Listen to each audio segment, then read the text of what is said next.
the big deal. This is not just about money. This bill isn't just about money. The reason it's so impactful is that it's focused on letting states and governors design the system that they need. Alaska has many unique healthcare challenges, Mr. President, as you know, but for decades, the mentality in Washington, D.C. is this approach to one size fits all. D.C. tells every state, here's how you have to do it, and it never works. It never works. It certainly doesn't work in my state. I'll just give you one example, the federal match on Medicaid. Our state typically has the lowest match in the country, even though we have the highest health care costs and highest delivery costs in the country. The one size fits all doesn't work. This bill is different. This bill that we wrote with your administration is all about allowing states to design a system that works for them with CMS guidance, and this will be a generational opportunity for every state to bring health care closer to home, to make it more responsive to the people who live in that state, and make it more affordable. I'll just end with this, Mr. President. Like I said, a lot of excitement. We got Governor Dunleavy, who sends his greetings, was hosting the stakeholders in Alaska who are going to be applying for these funds, working with CMS in our state. Over the last couple of days, we have over 300 people coming to these meetings on how to use this transformation fund to better health care in Alaska.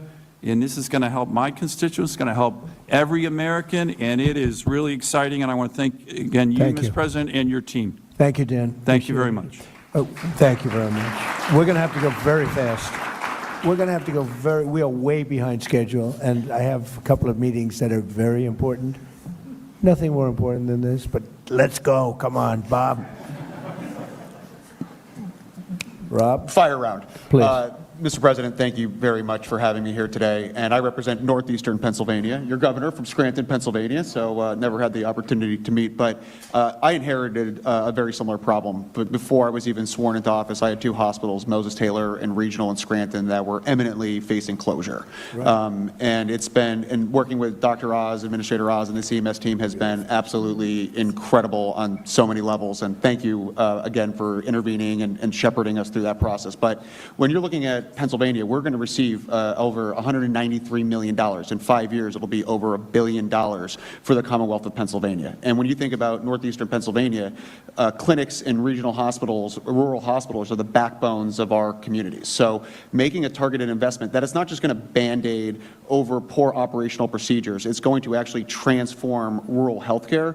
That's what we are so excited about. Pike County in my district is the largest growing county in the Commonwealth of Pennsylvania where there's not a hospital. The nearest commute to a hospital is over 55 minutes away. So these are going to be funds that will be so imperative.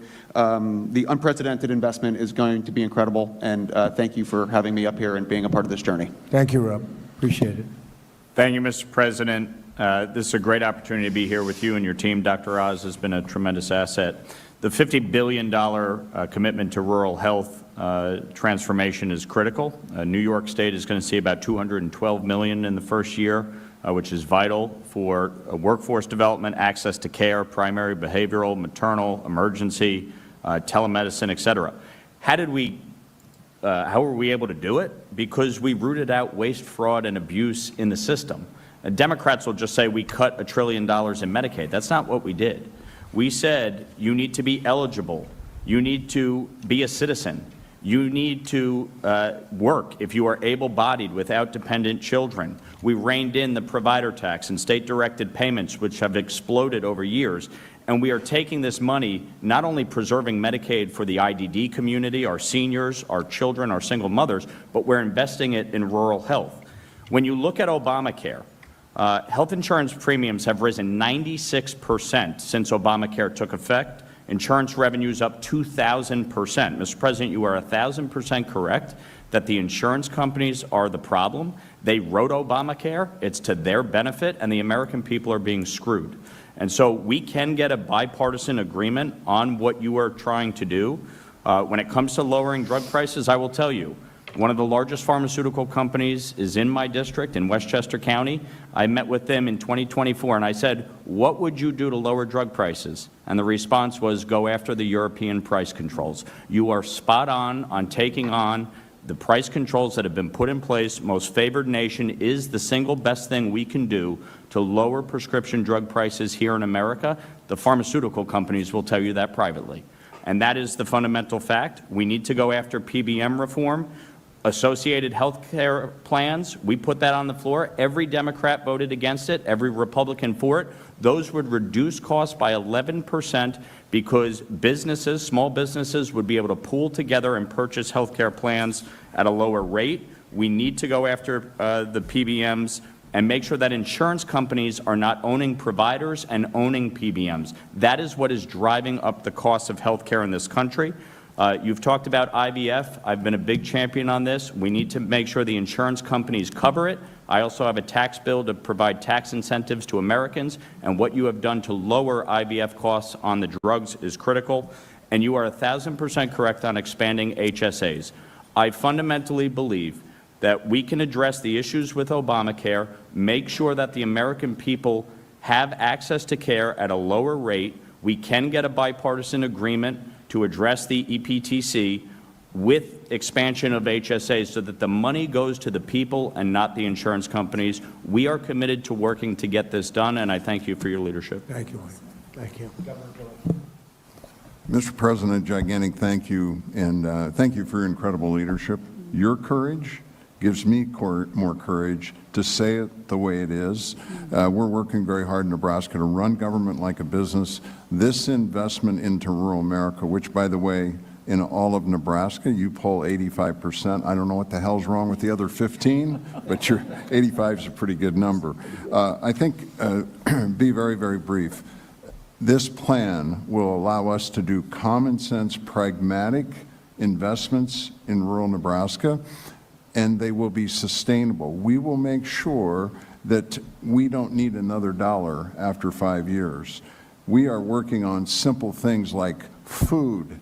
Real food is good medicine. We're working on making sure that all of our veterans, Nebraska is 500 miles long, 250 miles wide, no longer are veterans going to have to drive to Omaha to get care. We're going to take care of our veterans at home. Investments in technology so we can educate our children in rural Nebraska to provide health care are really, really important issues. And I think that the other is we've developed what we call 6 Regions, 1 Nebraska, and that will focus and take advantage of those. So we're working on what we have and then being able to use these resources to also help us with mental health and drug care as well. So we're incredibly grateful.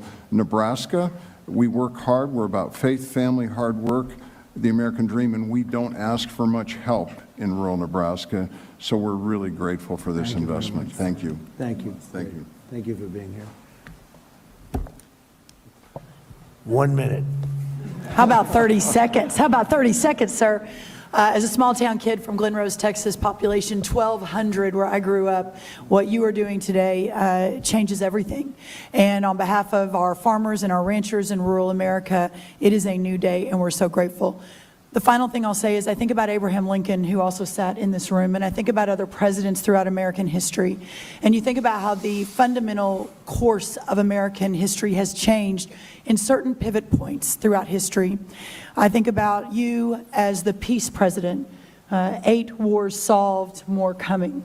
I think about you as the security president, a border that is secure for the first time and more than any time in American history. I think about you as the prosperity president. We talk about Kevin wages going up. We'll give her poverty more coming than down. 1 minute. In fact, Oh no, I'm almost done. she I'm can almost no, done. she can speak as long as she wants. I'm almost done. The prosperity president and what's happening.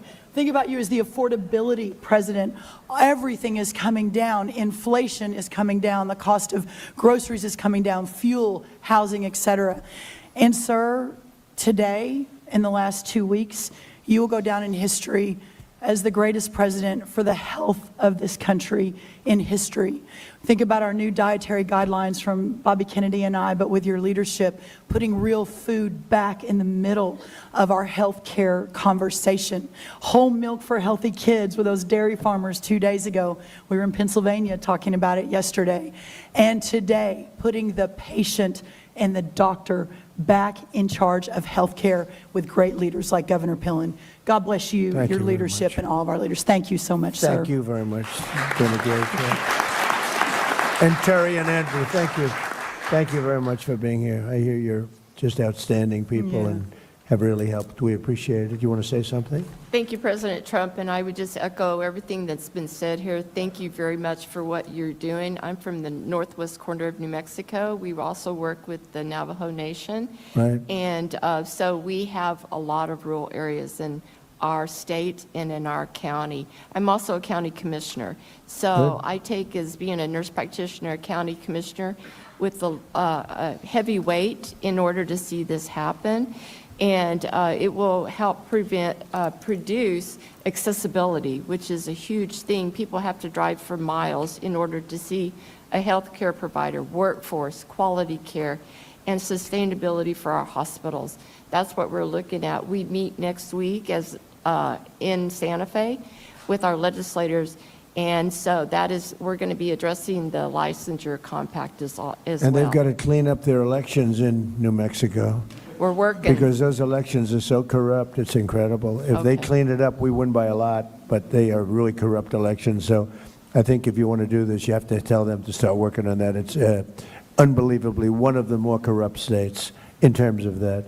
But you uncorrupted, so I appreciate you being Well, here. the Terry. Northwest Corner loves you.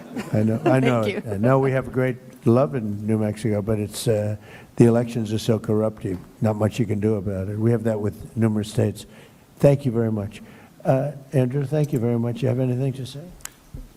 Mr. President, thank you for having me here today. It's an honor to be here to represent my community. I'm from Northwest Georgia. I grew up in West Virginia. To represent my colleagues and my profession, it's truly an honor. This is so important to our patients, to put the physician and the patient back together and take everything else out of the middle. I practice in cardiology. Having efficient, effective, high-quality care is so important, and time is of the essence, and patients need to be able to have close proximity to their doctors to get the care that they deserve. Quality of care shouldn't matter about the zip code. We should be able to do what we are best at and take care of our patients on an equal playing field, and this certainly helps that.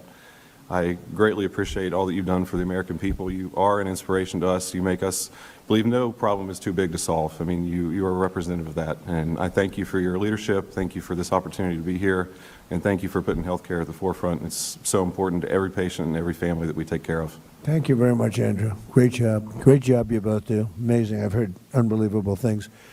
And doctors in particular, thank you very much for being here. We very much appreciate it. Thank you, everybody. It's a big story. Thank you. Thank you, Doc.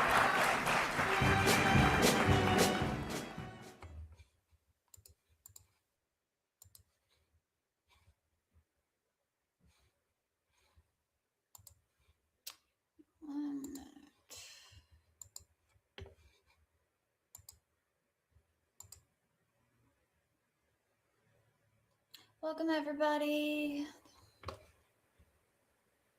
What's this one?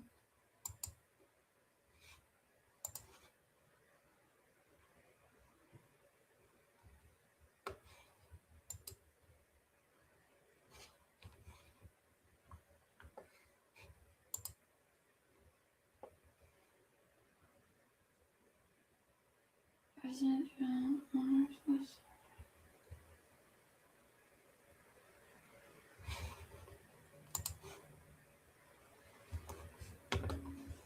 Trying to see if there's anything else.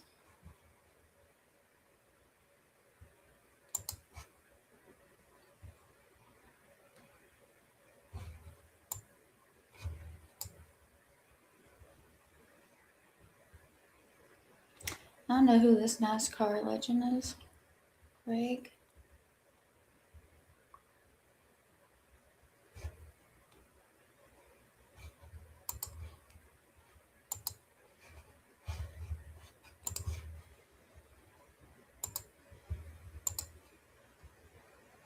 What am I doing?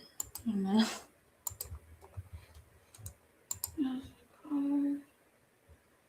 Yeah, right here.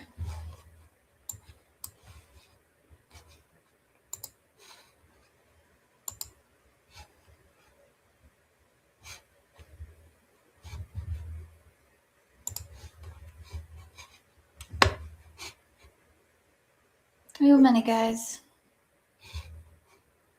Gotta love commercials. Race day possible, and every ounce of work that went into what we all know is an incredible feat. To Greg's fans, I want you to know how deeply he loved you, genuinely. Every interaction mattered to him. He would come back to the motorhome, he would tell us who he met, the stories you shared, and the laughter you had together.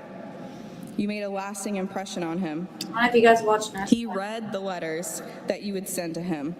He proudly showed people memorabilia and photos that you sent to him, especially anything from his early days at Tri-City Raceway or Portland Speedway. Thank you for supporting him, for remembering where he came from, and for sharing those memories with him. I want to give you just a little glimpse into Greg's life outside of NASCAR. One of the most pivotal stories Greg ever shared with me about his childhood was how much he struggled in school.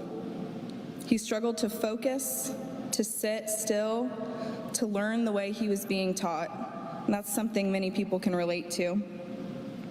My grandfather refused to let him fail.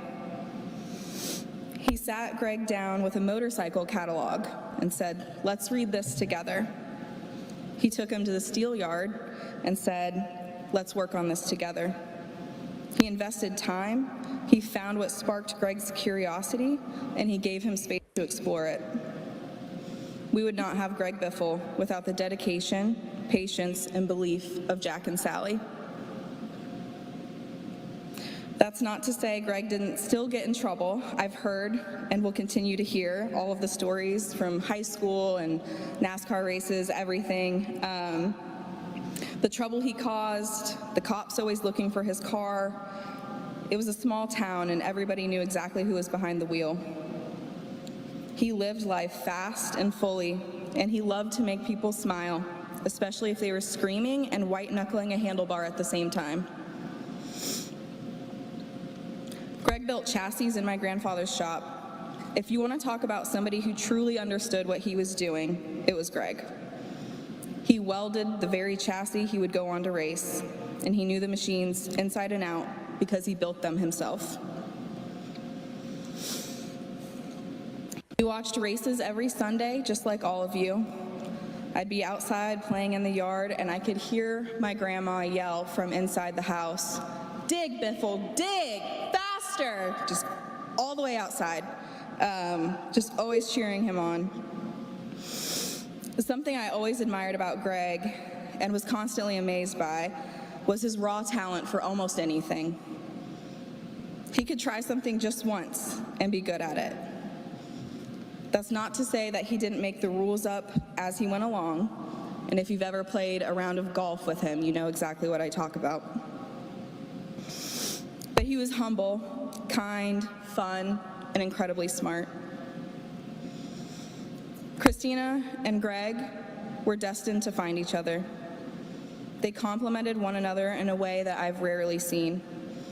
They were both big dreamers, tireless workers, and deeply committed to supporting their friends, their family, and even complete strangers. Giving back wasn't loud for them. It wasn't performative. It was simply part of who they were. Whether it was animal welfare, hurricane relief, or helping someone cover medical bills, they showed up. On every trip they took, they spent an entire morning walking the beach with a trash bag, picking up trash before allowing themselves to relax. In 2017, after Hurricane Irma, Greg loaded a trailer full of generators and gas cans and drove them to Florida himself to deliver power and fuel to stranded families.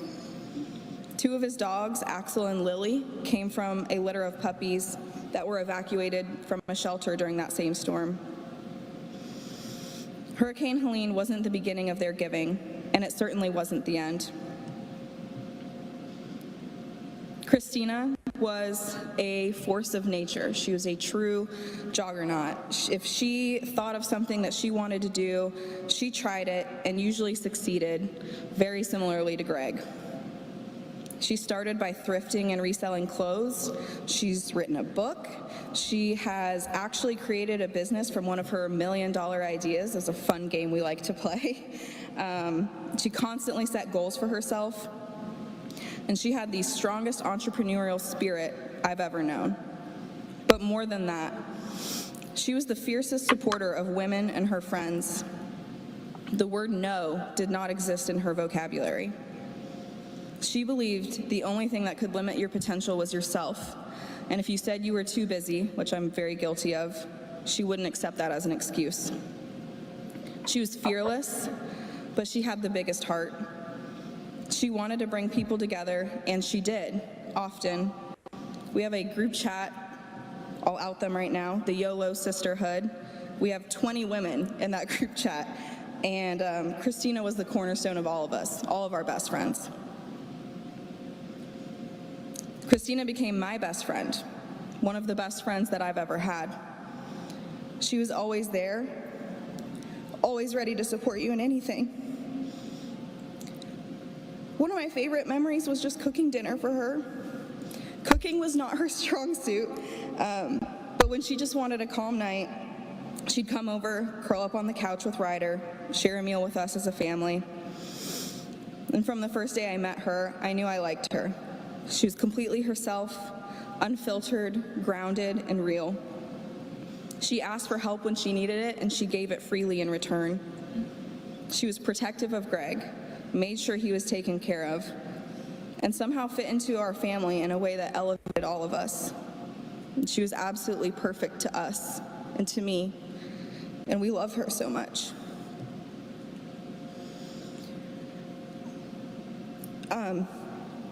Ryder had really big dreams of being just like his dad. Not because it was ever pushed or talked about, but because he genuinely thought Greg was the coolest person that he had ever known, and I really don't disagree with him at all. Ryder was exactly what you'd imagine Greg and Christina's son to be: wild, loud, spirited, but with the most tender heart. His mom was his lifeline, and he always found comfort in her arms. He was gentle with my son. If you hate tomatoes, kale, or literally anything else, Hungry Root is... He was just a newborn. Ryder went to school at the church, but his real education happened in the shop. He was barely 2 years old, grabbing tools, pretending to change tires. He popped the tires off of every toy he owned, including Greg's die-cast cars, just so he could try to put them back on, never successfully. Speaking from experience, growing up around a shop gives you some of the best memories of your life. The smell of oil and metal, the sound of tools, the quiet focus mixed with laughter, it all stays with you forever. Those smells and moments can imprint on you. Some of us are lucky enough to grow up around that world for a lifetime, and Ryder was one of them. That was his place, and he belonged there. He later started martial arts to learn discipline and channel his energy. You could see Christina's eyes and just enormous smile in him, along with her determination as he worked toward each new belt.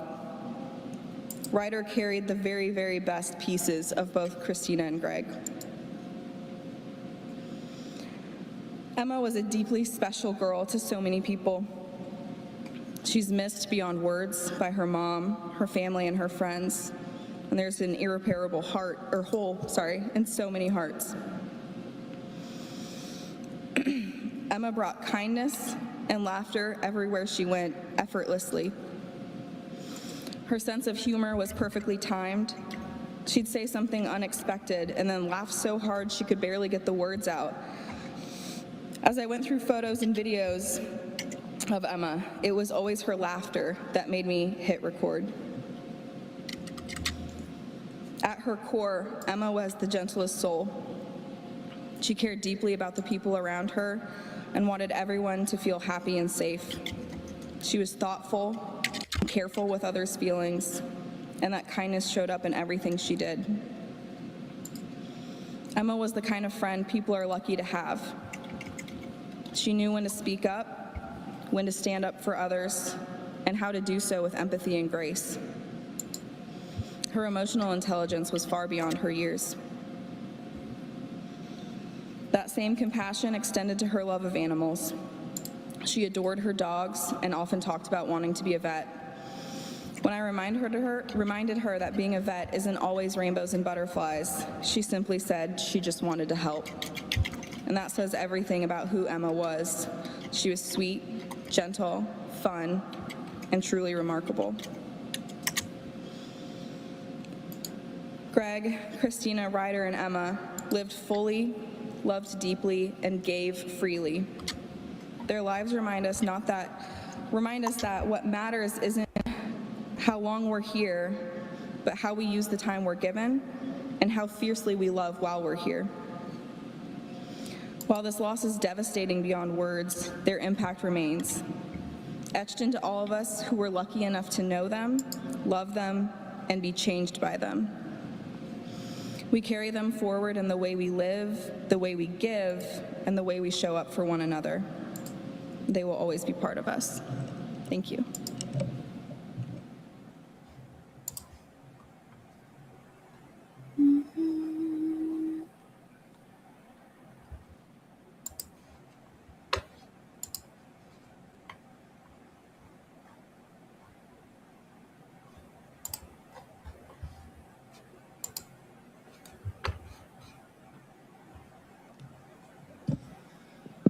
All right, I'm gonna try and do this with a little bit of a smile on my face because I think that's what Greg would want. Who here is proud of Greg Biffle? Any of you? You guys proud? Come on, guys. Smart boy. I have some good stories in here. If I get choked up, I'm gonna have to start with one of those.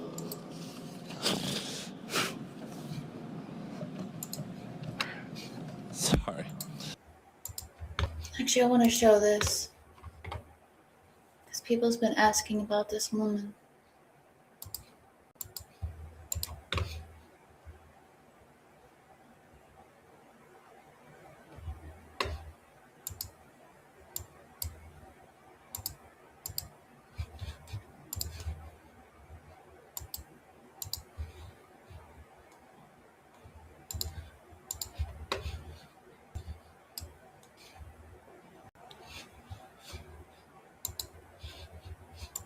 Do that, but not de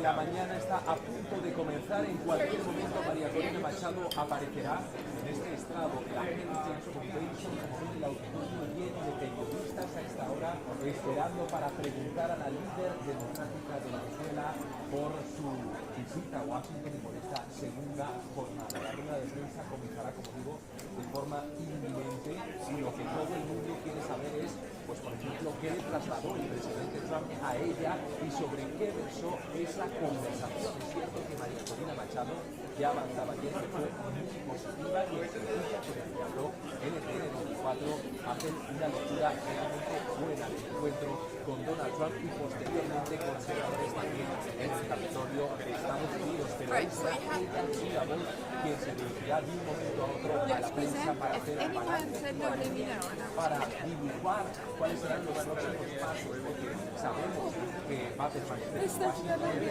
menos en el día de mañana, donde llevará a cabo un encuentro con la gobernante venezolana que se encuentra en la capital de Estados Unidos. Y hoy el gran acto de Morena es una rueda de prensa que comenzará en minutos. Pero antes, una pausa.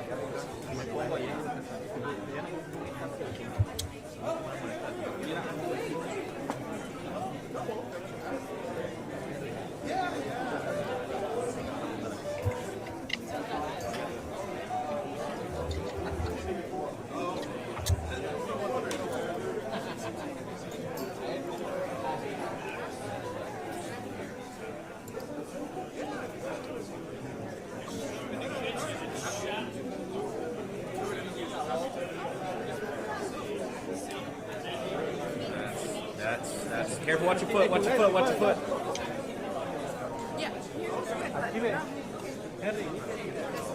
Henry, ponete aquí y cuando vayas en vivo salir, huevón. Ma'am. Ya ves que no te vas a poder poner. Venite Miss. para acá. Miss. Venite para acá. Miss. Excuse me. Thank you. It's a fire hazard. It's like that. You don't want that?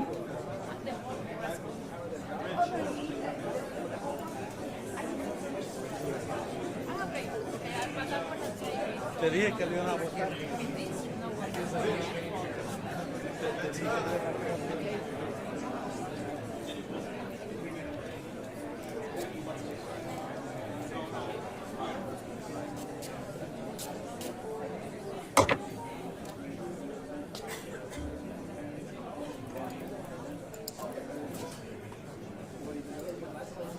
Gracias. You need the whole thing, baby. Okay, I will you guys want.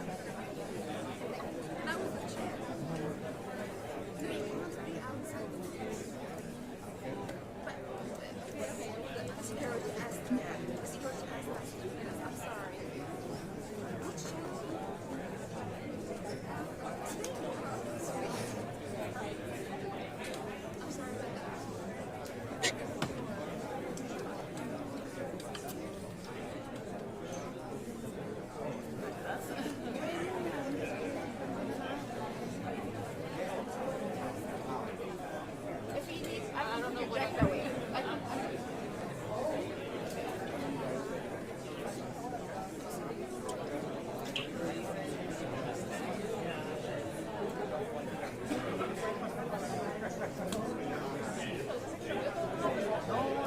What was your name? Mira. John. Nice to meet you.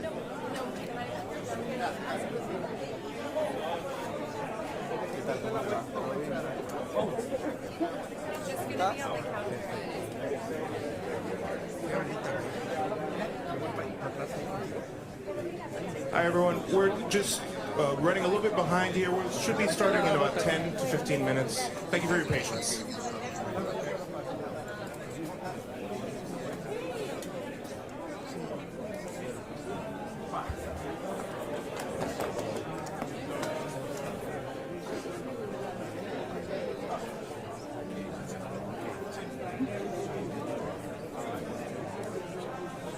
Hey, Christian, it's Josh. Hey, they just gave like the 15 minute, 10 minutes. They said 10, 15 minutes before it gets started. 10 to 15 minute warning for the Machado.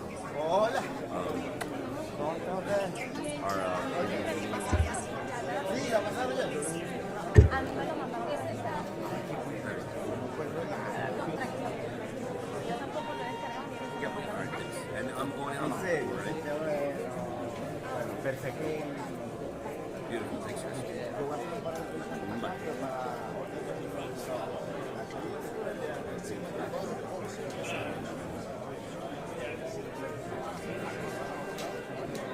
¿Qué tal? ¡Epa! Oye, hermano. Es el taxi. El que daba que fuera mejor.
para niños.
Well, the holidays have come and gone once again, but if you've forgotten to get that special someone in your life a gift, well, Mint Mobile is extending. And then for 10 years college. Thank you.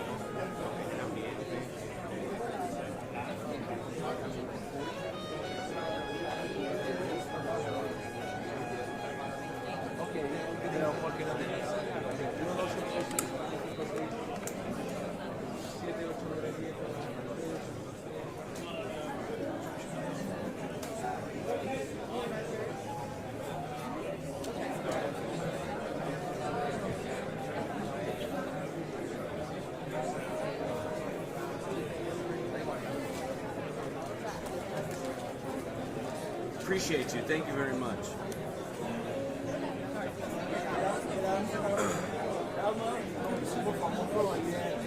Thank you very much.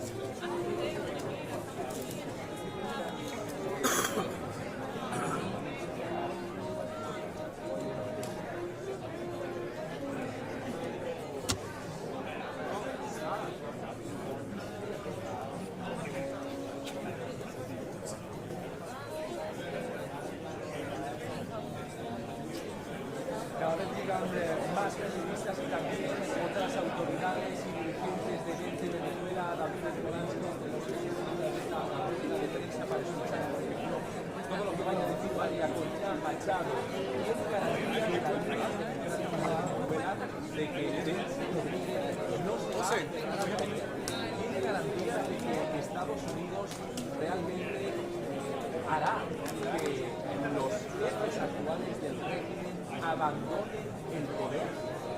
¿Va a haber un cambio de régimen? Son algunas de las preguntas que NTN24 trasladará a la líder democrática de Venezuela. después de reunirse con el presidente de los Estados Unidos. Recuerden que el presidente de los Estados Unidos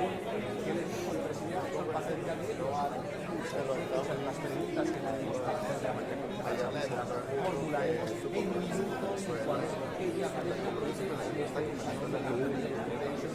absolutamente lleno, no hay prácticamente ya más asientos libres para atender esta rueda de prensa internacional, medios de todo el mundo presentes venga a decir recogerlo y escucharlo sobre lo que es esta provincia, algo por ejemplo, que son de premios Nobel y la entrega que se hizo de la medalla sobre el mundo, finalmente algo hizo lo que tenía que hacer, que era detener al dictador Nicolás Maduro. Y estoy seguro que esta nueva alianza con Machado y el presidente de Estados Unidos es el comienzo de una transición que aunque en este momento entenderse con el gobierno no nos tiene que preocupar en lo absoluto, porque muy pronto estoy seguro que veremos a Nicolás Machado liderando nuestro hermoso país desde Miraflores, junto con todos los millones de venezolanos que queremos vivir en la democracia. Saludos a todos, esperemos que nos tiene que decir la República.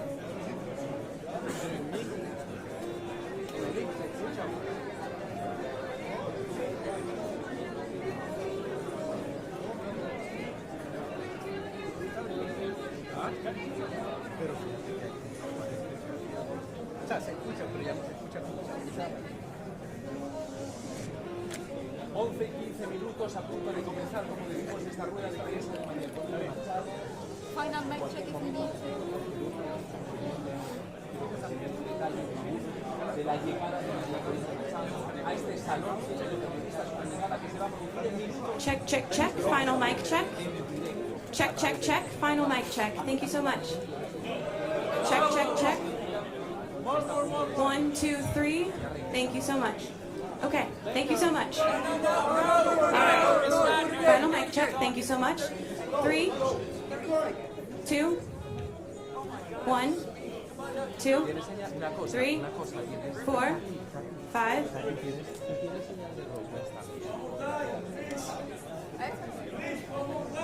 To the alphabet. 10, 9, 8, 7, 6, 5, 4, 3, 2, 1. Check, check. We all set?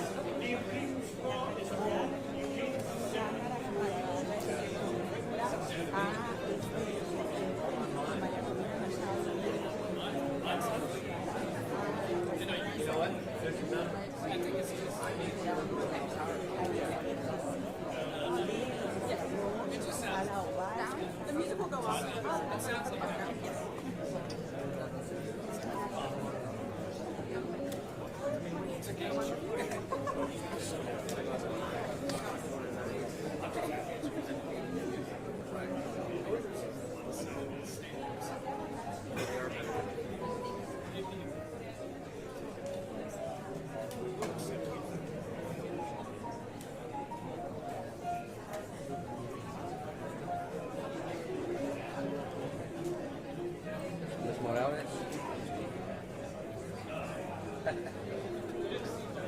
¿Está bien?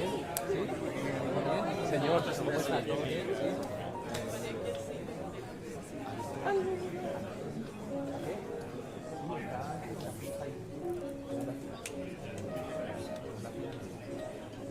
you're not going to be going live in the middle of this thing right now.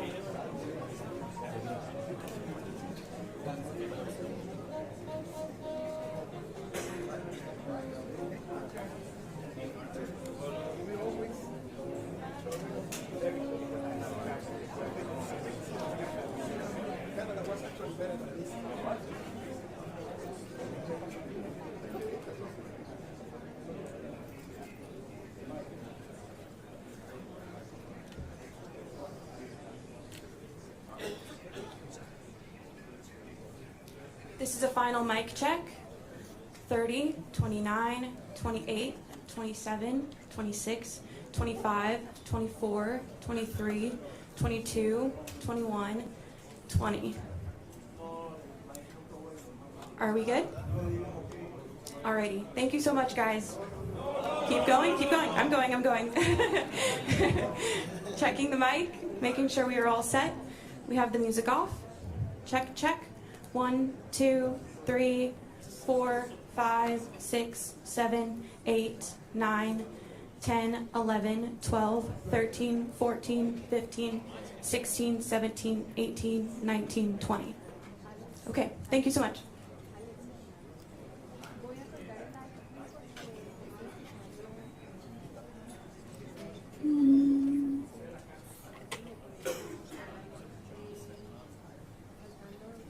Which side do you use? Right or left?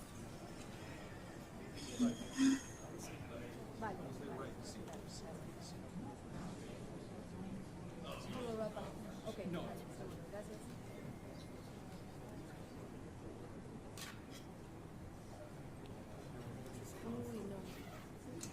From over there. Is there a staffer?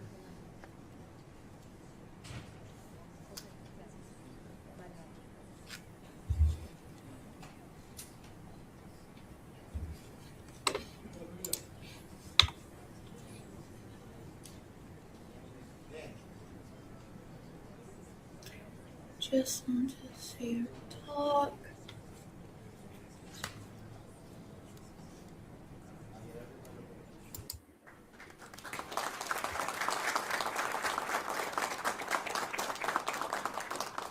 Thank you very much, and welcome everyone to the Heritage Foundation. We're delighted that you joined us today, and thank you for your patience as well as we undergo a historic event here. I have a few very brief words, and then I have the privilege of welcoming our distinguished guest, who will give remarks and then answer questions from the media. U.S. foreign policy should be driven by the pursuit of a strong, safer, and more prosperous America. As President Trump rightly recognizes, that means paying special attention to our hemisphere. We are blessed by so many of our neighbors who want to live in peace and respect their people. Because of our geographic, economic, and societal ties, malign developments in the Americas make the United States disproportionately vulnerable. If you don't believe that, then just ask some of the hundreds of thousands of American families who have lost loved ones to deadly drugs in recent years. Or notice how China, Russia, and Iran have all invested heavily in establishing a strategic foothold in our hemisphere. Nicolas Maduro led an anti-American socialist regime that weaponized deadly drugs, mass migration, and tren de agua against our towns and our cities. Meanwhile, he offered American adversaries an operating base. The American people, the Venezuelan people, and our entire hemisphere are far safer today because President Trump boldly sent U.S. Special Forces and the Department of Justice to capture Maduro and to bring him to justice. Securing our hemisphere also means working with our friends, our partners, and our allies. And the United States has many. We are honored to have one of those friends with us here today. María Corina Machado has been a brave fighter against Nicolas Maduro and the regime since it began to take form. Unlike many others in Venezuela and Washington, she recognized the danger from the very beginning. The Venezuelan people rewarded her principled opposition by casting their ballots amidst harsh repression from the regime. Her efforts, along with those of President Trump, have brought Venezuela closer to the restoration of freedom, stability, and security. And we all hope to see the return of legitimate elections in Venezuela in the near future. We are honored to host history here at the Heritage Foundation and important conversations like the one you are going to participate in today. Here, we work to build an America where freedom, opportunity, prosperity, and civil society flourish. I'm delighted to welcome to the stage María Corina Machado.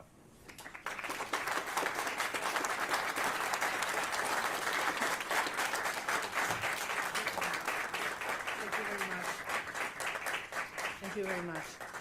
So, such a pleasure to be here. Very grateful to the Heritage Foundation and every one of you to join us this morning. I have to say that looking back what has happened in the last years and especially in the last days, it seems like a miracle to be sitting here in a free country in front of people that have also given their lives to fight for freedom and justice and democracy.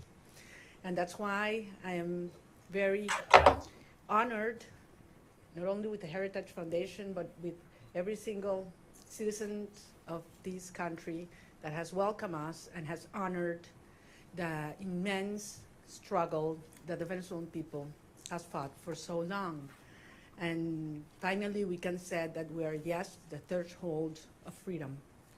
On January 3rd, 2026, a new milestone was achieved, and we are definitely now into the first steps of a true transition to democracy that will have not only immense impact in the lives of all Venezuelans, those who stayed in our country, those who have been forced to flee around the world, but that will have immense impact in the region, in our hemisphere, and I will say even further in the whole world.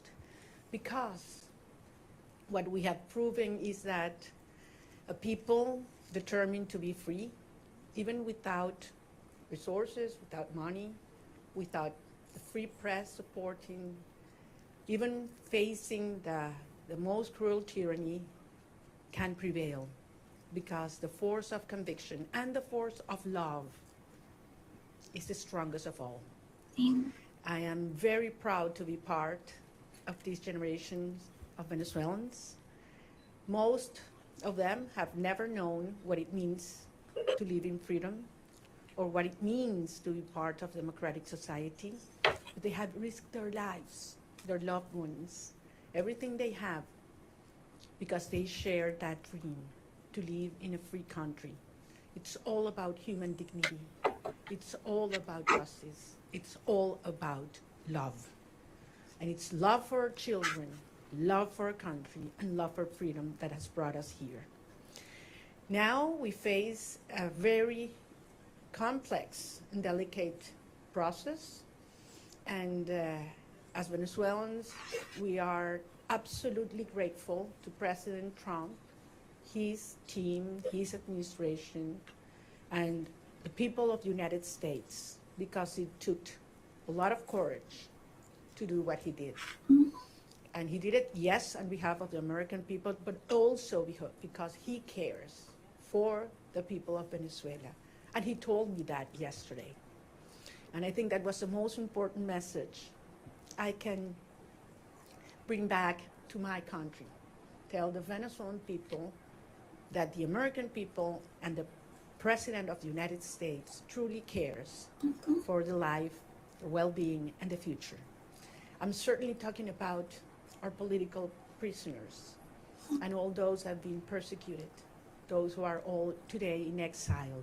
But I'm also talking about those children that are growing without their mothers because they had to flee to send food back, that are growing without education because public schooling in Venezuela works 2 days a week because teachers earn $1 a day and they need to get other jobs in order to eat, that are growing without health and food.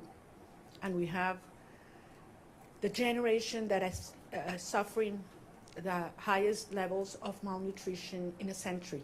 That's our children right now. And it is because of them.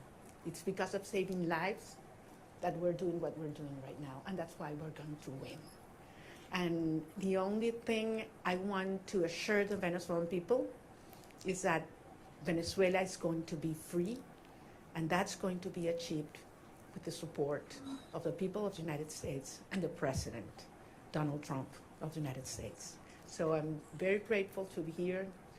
We're facing challenging times ahead. We are prepared to do what it takes as a legitimate government. Edmundo González Urrutia and I have been in communication permanently all these days, and we feel not only with a mandate from the Venezuelan people, and that's why I'm here, and that's why I convey to the President of the United States, but also a huge task in front of us to prepare with other teams around the world and in Venezuela to take over government when the right time arrives. So thank you very much, and I'm more than willing to hear your questions now. So I believe there is a procedure that has been designed, so because we thought there might be some interest today. Thank you very much. It's an honor to have you, Ms. Machado. I'm gonna start off with a question, and then we're gonna open it up to the press. My question to you, Ms. Machado, is you know the Venezuelan people more than anyone, and that's apparent from the very. You know the Venezuelan people more than anyone, and that's apparent from the very strong support that they've shown for you time and time again. I wonder if you could tell us a little bit about, I mean, as you know, your country has been destroyed by socialism, Cuba, Russia, and Iran looting your nation, your wealth. Do you see, and the primary victim of this has been the Venezuelan people, do you see a future in which, that at all possible, where a free and fair election and return to democracy in Venezuela restores anything but a strong, staunch U.S. ally and a country that leaves behind the shackles of socialism? Well, thank you very much. Can you hear me? I'm like hearing like an echo here. Yeah. We hear you. It's fine? Okay. Well, I'm very glad, no, there's a problem with an echo, right? Yes. No, please. So comfortable sitting down. You want me to stand up? You prefer that I stand up? No? That's better now? Okay.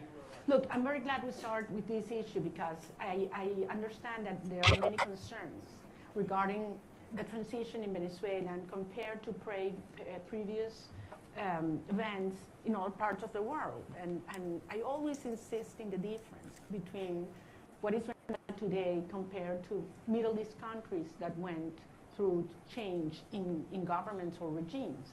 We're talking about a society that is perhaps the most cohesive in the region. I would dare to say even in the world. I ask you to think any other society in which 90% of the population wants the same.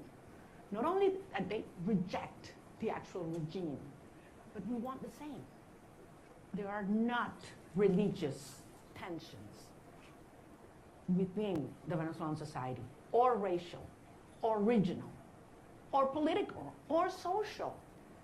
I mean, there was one longing that brought Venezuelans together, and that was, we want our children back home.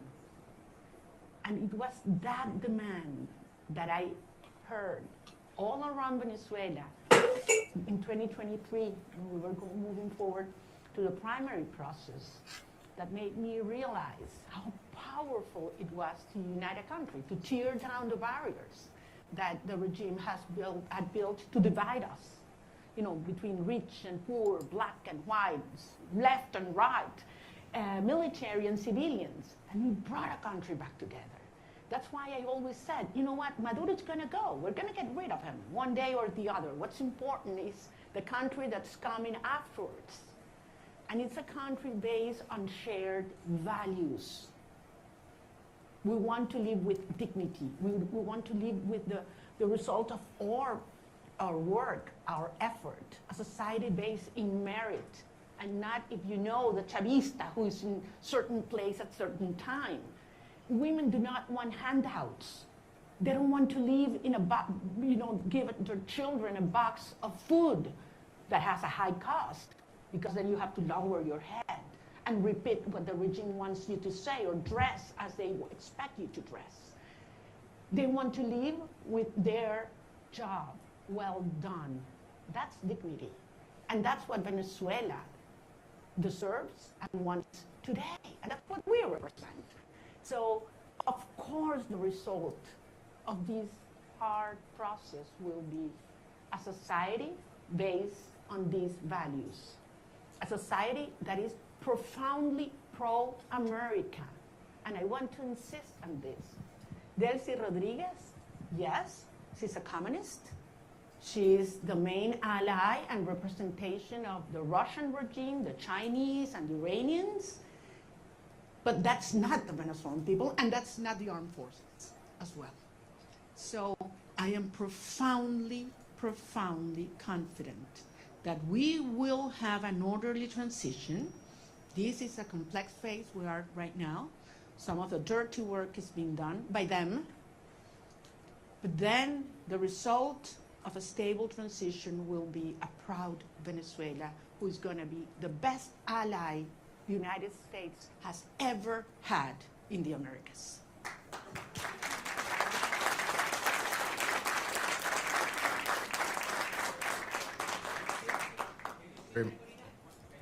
We're going to have a person come up and. Sorry for that. I'm gonna leave. Thank you very much. Hi, thank you very much for coming. I realize there's a lot of interest. We're going to try to get to every question. I'm going to go through a list. There's outlets that have more than one reporter accredited, so I would like to please ask you to raise your hand so we can get one of our kind staff to bring the microphone to you as I call you out. Julio Vaqueiro from Telemundo, please.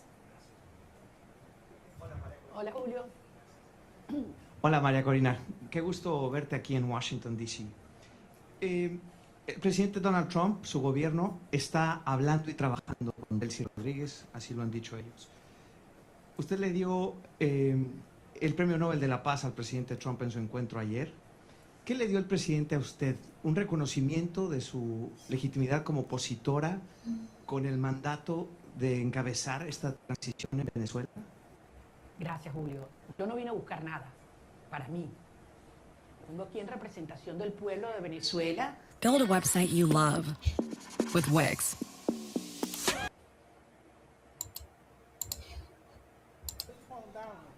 ¿A que lo baje? Oh, los teléfonos, ok. Entonces, repito, yo vine en representación del pueblo de Venezuela, que nos dio un mandato. Primero el 22 de octubre. Ay, no. Ya va, chicos, un minuto. Vamos a ¿se escucha bien o no? Cambiamos. Ya, vamos a cambiarlo.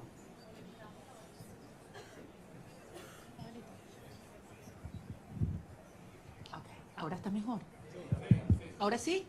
Ok, voy a repetir la pregunta la respuesta a la pregunta de Julio. Les decía, yo vine a reunirme con el presidente de los Estados Unidos en representación del pueblo de Venezuela, que nos dio un mandato. El 22 de octubre del 2023, cuando yo recibí más del 92% de los votos en las primarias, y el 28 de julio de 2024, cuando Edmundo González Urrutia, en las condiciones más extremas y fraudulentas, recibió el 67% de los votos de los venezolanos, y lo probamos, Vine a recibir de parte de él un mensaje para los venezolanos, y es la seguridad de que contamos con los Estados Unidos para avanzar en una ruta donde se haga respetar la soberanía nacional, la libertad, la democracia y la justicia. Hay un proceso muy complejo en marcha, lo sabemos, pero se están dando pasos. Evidentemente, para los venezolanos es una situación cada día, para muchos venezolanos de vida o muerte, y ahí hay una enorme urgencia ética. Pero entendemos que este es un proceso complejo al cual nosotros somos parte y queremos y estamos contribuyendo. Gracias. Nick Schifrin from PBS, please. Hola, Maria Corina. Thank you so much. It's great to see you in person after seeing you virtually for the last few years. Two questions, if I could, similar to what you just answered, but in English. You had a very good meeting with the president yesterday, but he still maintains a positive relationship and positive language about Delcy Rodriguez. The CIA director was just there. So what's your message to the president and to the United States when U.S. policy is still to support the Chavismo government that still exists in Caracas? And I have to ask, your statement last night said that you felt like you were going to die at one point when you left Venezuela. in the boat. Can you just tell us exactly what happened in that moment when you were in that boat? Thank you. Well, regarding all the details of how and when I left Venezuela, for the protection of those involved and help me get here, I will wait until the regime is no longer in capacity to harm them, to share that in detail. Yes, there was a certain moment in the trip in the boat where I was hurt because the waves were very high, over 6 feet, and there was a strong wind, and we got lost in the ocean. We lost the sign of the GPS, and the satellite phone stopped working, and Starlink antenna did not work as well, all at the same time. So it was very risky, dangerous, and scary moment, I have to say. And it lasted several hours. But at the end, as I say, you know, we have moved ahead de la mano de Dios. And that's why I believe it is a miracle, and I'm here. And I know that someday I will be able to tell you all the details and thank personally all those that risked their lives in order for this to happen, because they knew it was very important for our cause that I was able to leave my country at that moment. Regarding your first question, look, this has nothing to do with a tension or decision between Delcy Rodriguez and myself. This is about the cartel and justice. This is about a criminal structure that is a regime and the mandate of the Venezuelan people. That's what's at stake at this moment. I'm just one member of a huge movement of millions of Venezuelans that have decided and are committed to be free. And I have no doubt that President Trump, his administration, and the people of the United States support democracy, justice, freedom, and the mandate of the people of Venezuela. I have absolutely no doubt, not only because it's in the well-being of Venezuelan people, but as I say, because it's crucial for the American people. The United States today is a safer nation after January 3rd. And once the regime is out and the transition is accomplished, the United States will not only be a safer nation, but one that will have more prosperity and strength in our hemisphere. Can we get Eric Martin from Bloomberg, please?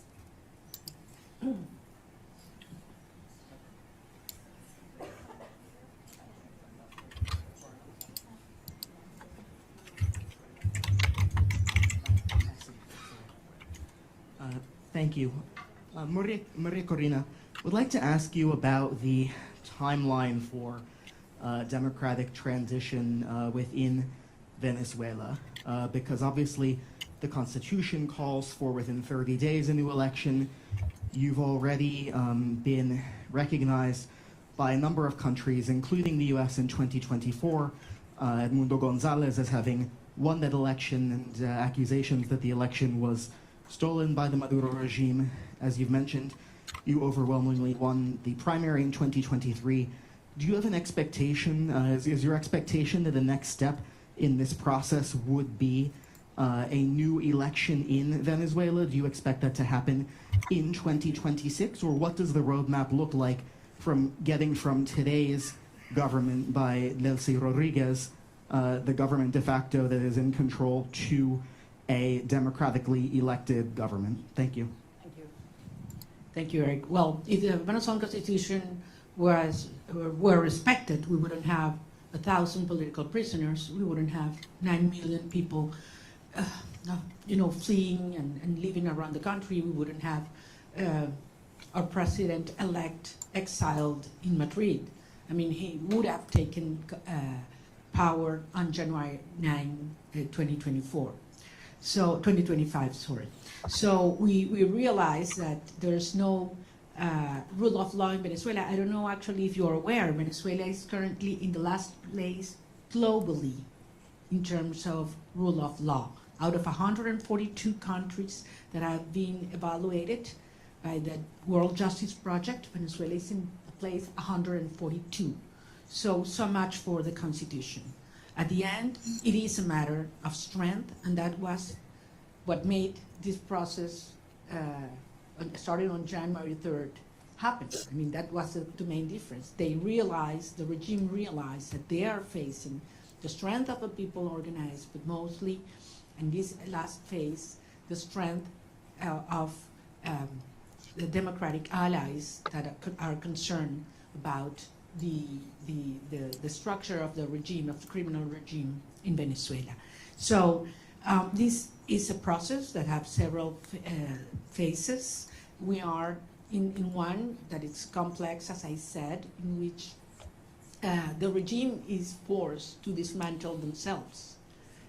Some of the structures that have been maintaining them in power, starting with the repression system that requires not only that all political prisoners are liberated, but that they are free. The fact that you are not in a prison doesn't mean that you are free.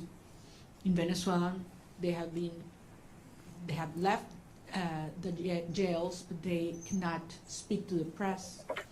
They cannot leave the country, and they are still terrified. All torture centers have to be closed, and certainly there have to be guarantees for journalists to speak out, and those who have left the country to come back and organize and make the will of the people be respected. Eric, believe me, I understand the urgency. I have been speaking with the families, not only of those that have been freed, liberated these last hours, but especially with those that have not, and that they don't know where their loved ones are right now. They have simply disappeared.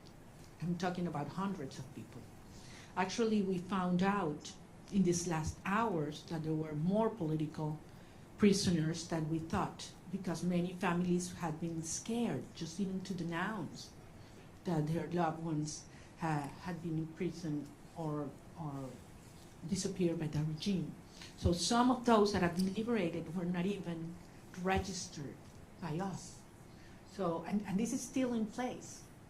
I mean, there is a criminal structure of terror, not only on the civilian population, but also in the military. So that one of the main urgencies and priorities that have to take place in the days to come is we need to dismantle that terror structure by the DGCIM or La Casa Militar, which are those that have committed crimes against humanity, and that are those that have not only the civilian but the military under terror and neutralized. Once these steps are taken, then we can move forward in the reinstitutionalization of our government, and eventually we will have free and fair elections. And I'm talking about governors, mayors, National Assembly. We need to have, the will of the people be expressed freely. I have to remember that in the last election, presidential election, where our president-elect Edmundo González won, nearly 40% of Venezuelans that have a right to vote couldn't do it because the regime wouldn't allow them. That's one of the main things we need to correct. Every single Venezuelan living in Venezuela or abroad should have the right to vote as soon as possible. Thank you. Gaby Peroso from BPI, please.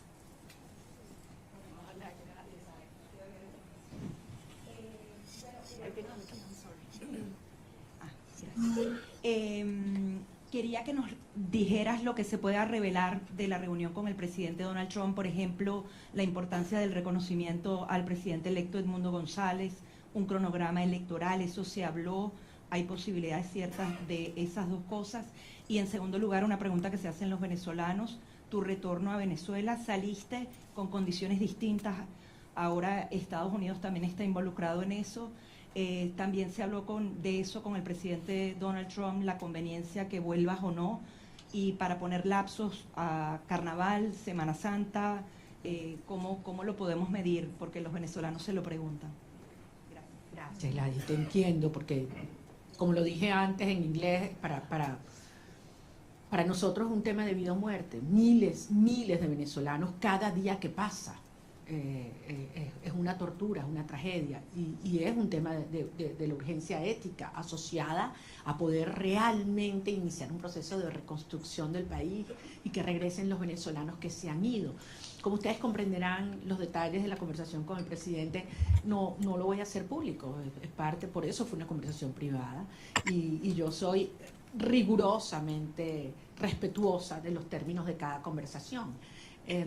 Sí, porque esto depende de lo que yo dije y que además lo he dicho públicamente, voy a decirles que por supuesto que insistí en mi deseo de regresar a Venezuela lo antes posible. Y lo voy a hacer. Voy a regresar a Venezuela lo antes posible. Y evidentemente fue un tema que discutimos y todo lo que ello implica.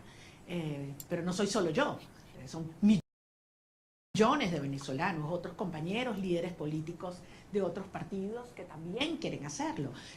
Incluso ayer algunos senadores hablaban de ir a Venezuela, lo dijeron públicamente, lo declararon, y bueno, quizás hasta podemos ir juntos.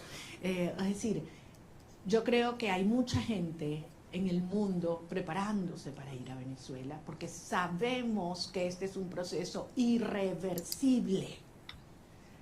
Puede tomar un día más, puede tomar un día menos, puede haber alguna fase que no nos la habíamos previsto o que no nos gusta.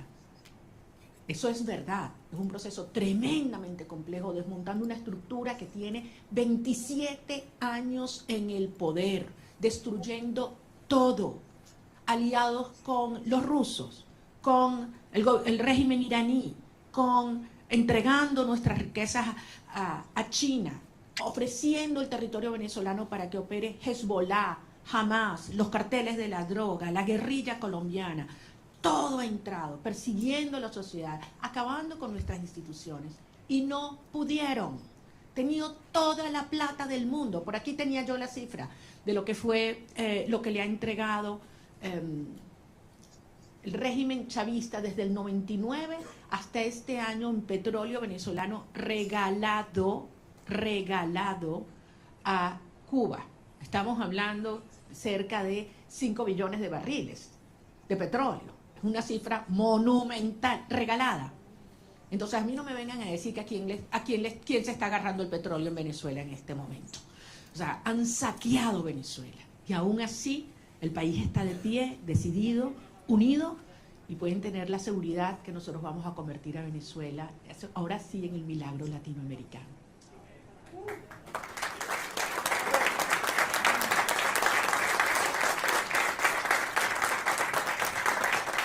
So this was stated until, this was supposed to last until noon. It is now noon, but if everyone's game to stay, we stay.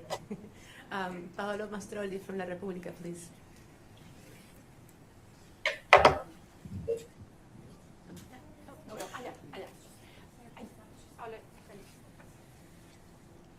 Thank you very much for doing this. You met in Rome with Pope Leo.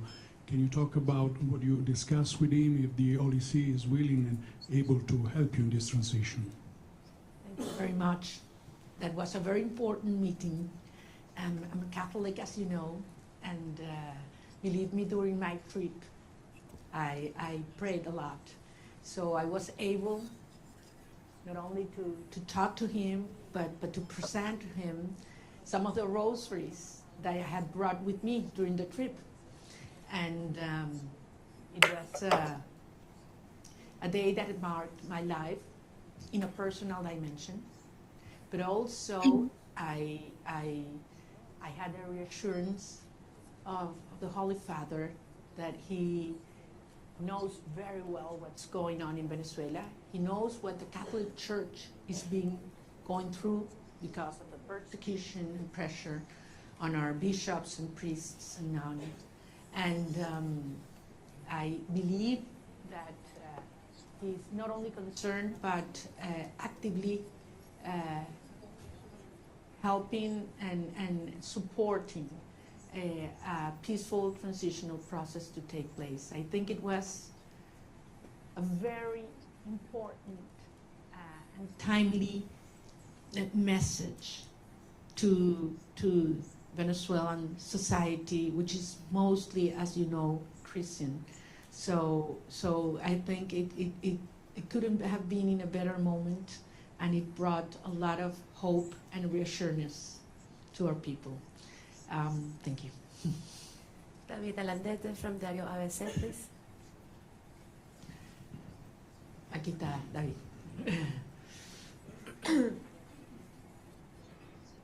Tú no me vas a hacer preguntas porque tú sabes más que yo. No, no me digas eso. Yo me entero de todos los detalles de mis reuniones por ti, entonces. Okay.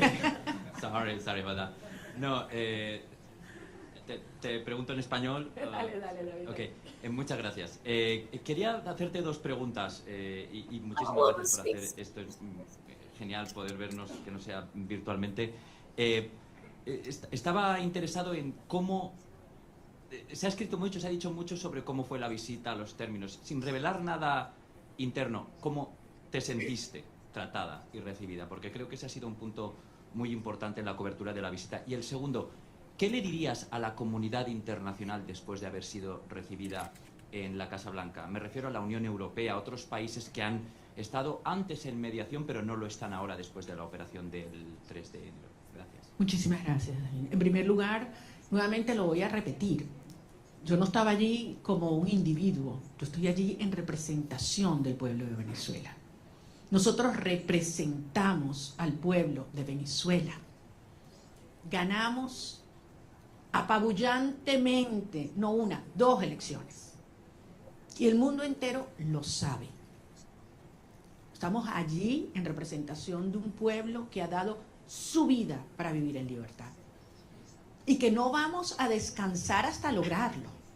O sea, Venezuela va a ser libre, que nadie lo dude. Y esto va a ocurrir gracias al apoyo que hemos recibido del presidente Donald Trump. Y así lo digo con todas sus letras, y así lo dije ayer en el Senado, en frente de senadores de ambos partidos a quienes les agradezco profundamente su presencia, porque si hay algo que ha unido al pueblo de los Estados Unidos es la causa por la libertad de Venezuela. Y así queremos que siga siendo, porque el pueblo de Estados Unidos...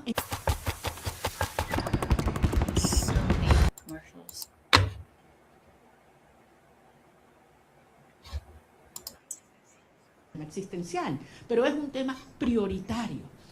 Yo sentí un enorme respeto hacia el pueblo de Venezuela ayer, cuando entramos a la oficina oval. Y no sé cuánto iba a durar la reunión, pero la verdad es que sentí que pasaba el tiempo, podíamos conversar de todos los temas con absoluta honestidad, crudeza. Bueno, ustedes me conocen como yo soy, yo digo lo que siento, lo que pienso, y con mucho respeto, sin lugar a dudas. Estoy nada más y nada menos que en la oficina del presidente de los Estados Unidos, frente al presidente de los Estados Unidos, pero consciente de la responsabilidad de este momento único. Y salí de allí, y se lo decía anoche en una entrevista que grabé con Rachel Campos, le decía, me impactó la preocupación que él me transmitía sobre la situación de los venezolanos hoy.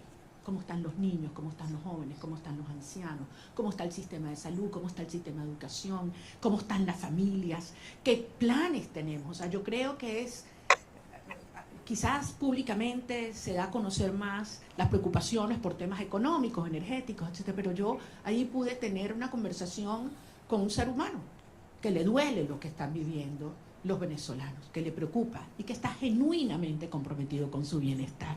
Por eso yo salí realmente convencida de que lo que necesitamos para sumar a toda la fuerza y la organización adentro en un genuino liderazgo global está en la Casa Blanca, y creo que servirá de ejemplo para aquellos líderes globales o mundiales que no han tenido la determinación de llamar las cosas por su nombre, porque todos lo saben.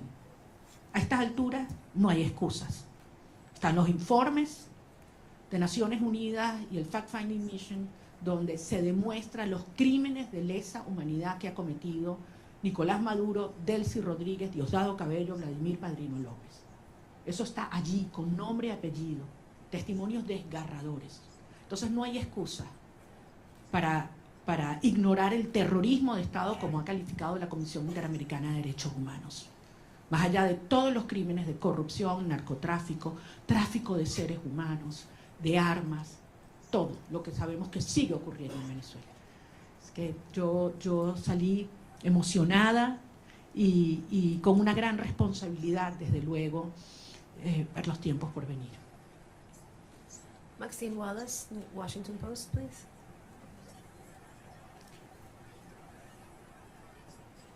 Maxine is not here. Washington Post.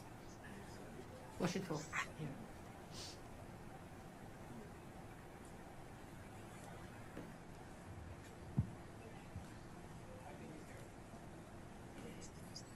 Washington Post, okay.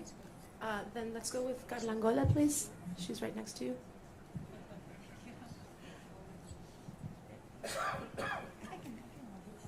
Ok, perdón. ¿Cómo estás, María Corina? Quería solo algunos detalles, ¿no? El primero que siempre me ha dado curiosidad sigue siendo, ¿cómo fue esa primera noche en la que dormiste sin estar en clandestinidad, sin haber estado todos esos años sin poder salir del país? Es decir, dormir una noche sin la sospecha o el peligro de que alguien te fuera a buscar. Eso siempre me dio curiosidad, que si lo pudieras compartir. Y después en esa reunión, ¿pudiste conocer cómo te vas a involucrar? Porque el presidente lo dijo en algún momento, que tú vas a estar involucrada en alguna de las fases. ¿Pudiste descubrirlo en esa reunión? ¿Puedes dar alguna seña de cómo vas a estar involucrada y en qué fase? Y tercero, si pudieras decirnos si tú crees que Delcy Rodríguez, con ese perfil de miembro del cartel, de criminal de lesa humanidad, pudiera tener las credenciales para ser una candidata a la presidencia, si es que ella va a tener permitido eso con todo ese prontuario, si ella de verdad crees que debería o va a poder participar en esa futura elección justa y libre de la que estás hablando. Bueno, tú me conoces bien, querida Carla, yo no voy a especular. Yo voy a hablar solamente sobre los hechos y aquellos que además me puedo dar fe. En primer lugar, de la señora Delcy Rodríguez, creo que la justicia de los Estados Unidos tiene suficiente información, y la justicia internacional. Solamente les recuerdo que no solamente es ideológicamente comunista y muy fanatizada, pero además ha sido, como en el cargo de vicepresidente, quien ha supervisado y ejecutado todo el proceso de represión en Venezuela. Es decir, los centros de tortura están bajo su dirección y han estado bajo su dirección. Es responsable directa. Además, ha sido parte del diseño de bypassear las sanciones de los Estados Unidos, la justicia de los Estados Unidos, para poder obtener y seguir haciendo transacciones financieras con países que son enemigos de los Estados Unidos. Entonces, queda muy claro cuál ha sido y cuál es su perfil. Con relación al rol que vamos a tener el gobierno electo en estos próximos pasos, es algo que no hay que descubrir, es algo que hay que construir. Y ayer dimos un paso y evidentemente es algo que está en diseño, en construcción, y veremos día a día cómo va ocurriendo. Como yo se los decía siempre a los venezolanos, it's one day at a time. Ya estamos en una fase que es 1 hour at a time. Y como son las cosas en Venezuela, ya ustedes saben cuál va a ser lo próximo, ¿no? Entonces aquí nadie se aburre en materia de la dinámica en Venezuela, porque están pasando muchas cosas. Y muchas veces, y yo sé que tú lo dijiste una vez, creo que David también, que cuando yo estoy más callada es cuando más duro estamos trabajando.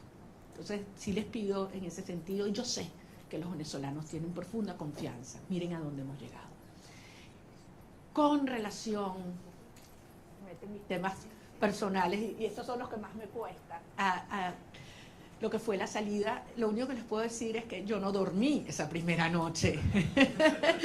Yo primero tenía 16 meses en los cuales cada ruido que ocurría, sonaba algo, inmediatamente me despertaba. O sea, tenía 16. Y esa sensación de que puedes dormir en paz, segura, de que un ruido no implica una amenaza, es algo que toma un tiempo procesarlo. Yo me levanto algunas veces y sola, abro los ojos y puedo abrir la ventana, ¿no? Son cosas que quizás para muchas personas son take for granted, ¿no? Hay que vivir esto para valorar la libertad. Y la verdad es que si hay algo que yo tengo que hacer es darle las gracias y pedirle perdón a mi familia, porque hay que ver lo que esta experiencia les ha traído a todos, a las familias de todos los que estamos involucrados en esta causa, ¿no? No es solo la mía. Yo hablaba ayer con la madre de un muchacho que liberaron y la verdad es que es admirable. Y cuando he hablado con cada uno de los presos liberados, es tanta la admiración, porque los que me dicen es, lo volvería a hacer, María Corina. Antes de saludarme, lo primero que me dicen, quiero que sepas, lo volvería a hacer. Y después, te adoro, te quiero, no sé cuánto, me muero por verte. Pero lo primero es, quiero que sepas, lo volvería a hacer. Yes. Can we get Vera from the Wall Street Journal, please? Vera's not here. Wall Street Journal. Okay, then we go with Ilia Calderón from Univision.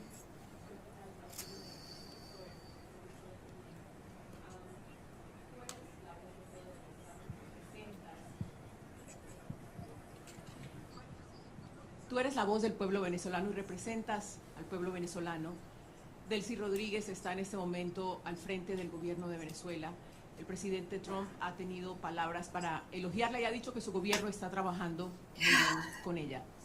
¿Qué te garantiza a ti que va a haber una transición? Y si no temes que este hecho de que se lleven bien y de que estén trabajando bien lleve a que se perpetúe el régimen en el poder en detrimento sobre todo de los venezolanos que están en Venezuela. Perfectamente tu preocupación, porque al final es lo que yo he hecho. Pero recordemos, 17 iniciativas de diálogo.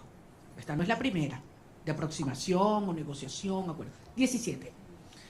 Todas, absolutamente todas, lo que el régimen buscó fue ganar tiempo, legitimidad y plata. Y se salió siempre con la suya. Todo lo que se comprometían a hacer lo violaron siempre. Entonces, es lógico que el pueblo de Venezuela tenga esta preocupación. Pero la señora Delcy Rodríguez en este momento lo que está es cumpliendo órdenes. Ella no está en un acuerdo a motus propio, ni cómoda. Ella está cumpliendo órdenes, porque al final, si algo demostró el 3 de enero, es que tenía que haber una amenaza real, tenía que haber fuerza real. El costo de quedarse en el poder tenía que ser más alto que el costo de la salida para que se diera este cambio de actitud en el régimen. Y los venezolanos hicimos todo lo que nos correspondía en términos de la organización, la movilización, la victoria electoral. Pero hacía falta el respaldo decidido de los Estados Unidos y finalmente llegó de la mano del presidente Trump. Entonces, esto es otra fase. Ahora bien, se tiene hoy un sector que está cumpliendo en el desmantelamiento del otro sector del régimen. Eso existe. Y desde luego se tiene la fuerza real y la amenaza del gobierno de los Estados Unidos. ¿Qué falta aquí? ¿Qué falta aquí en este análisis? La gente, el pueblo de Venezuela. Y eso es lo que nosotros representamos. La legitimidad y la garantía de una transición ordenada que tiene que tener el respaldo del pueblo de Venezuela. Cuando tú tienes un pueblo unido, no hay manera de ignorarlo. Y yo sé que ese no es el objetivo del presidente Trump o del secretario Rubio, todo lo contrario. Es acompañar y apoyar al pueblo de Venezuela en su derecho derecho de ejercer la soberanía popular. Ahora estamos en una fase compleja que aspiramos poder cumplirla de la manera ordenada, controlada y más rápida posible. Yo no voy a adelantarme a poner fechas y a poner calendarios porque sería una irresponsabilidad. El 2 de enero, ¿quién habría pensado que estábamos tan cerca de iniciar esta fase? Y nos dijeron que era imposible, by the way. Nos dijeron que era imposible que ocurriera lo que ocurrió. Y hoy Nicolás Maduro está enfrentando la justicia internacional. Dime tú la magnitud del paso que hemos dado.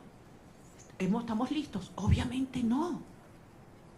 Pero fueron 27 años para montar esta estructura. Y estamos avanzando con paso muy firme. Y yo sé que esto se terminará acelerando y canalizando, porque finalmente los vectores están todos alineados. Falta, sí, como decía David, que algunos otros países alrededor del mundo con firmeza y valentía reconozcan que se está haciendo lo correcto y que lo acompañen.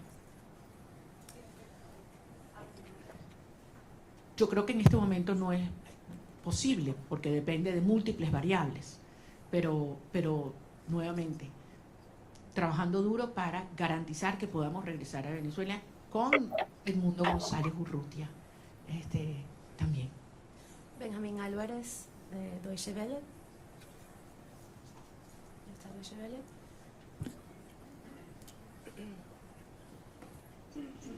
Muchas gracias. Una pregunta refiriéndome a lo que acaba de mencionar de que Delcy Rodríguez está recibiendo órdenes y no está cooperando con la administración Trump.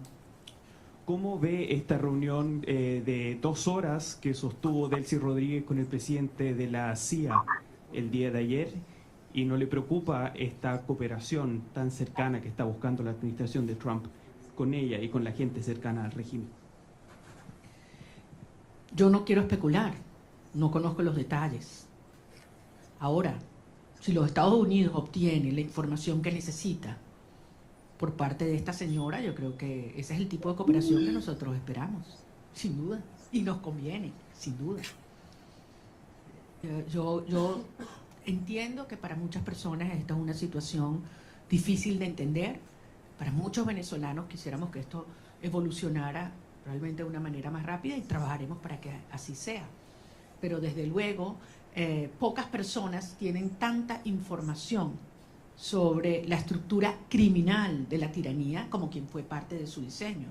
Así que sin duda tiene información que le debe ser de altísimo valor al director de la CIA. We're going to take a couple of questions in English. Eric from Politico, are you here? Please.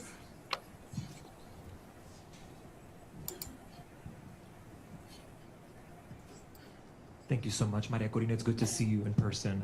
Switch to TurboTax. I had a feeling that was going to happen.